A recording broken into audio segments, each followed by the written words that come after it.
ಇವತ್ತು ಶ್ರೀ ಕ್ಷೇತ್ರದಲ್ಲಿ ಮಕರ ಸಂಕ್ರಾಂತಿಯ ಹಬ್ಬದ ವಿಶೇಷವಾಗಿ ಮೊಟ್ಟ ಮೊದಲ ವರ್ಷ ಸಂಕ್ರಾಂತಿ ಸುಗ್ಗಿಯನ್ನು ಆಚರಣೆ ಮಾಡಲಾಗ್ತದೆ.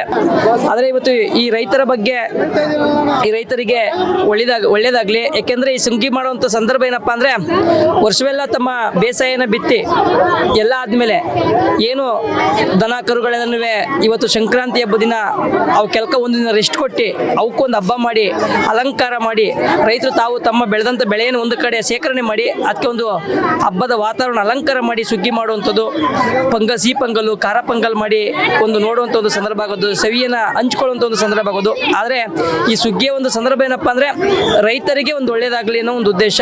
ಮತ್ತು ಈ ಪ್ರಾಣಿ ಅಂದರೆ ರೈತರು ಬೆನ್ನೆಲುಬಾದಂಥ ಒಂದು ಹಸುಕರುಗಳಿಗೆ ಒಂದು ದಿನವ ಒಂದು ಇಡಬೇಕು ಅನ್ನೋದೊಂದು ಸಂದರ್ಭದಿಂದ ನಡೀತಾ ಇರುತ್ತದೆ.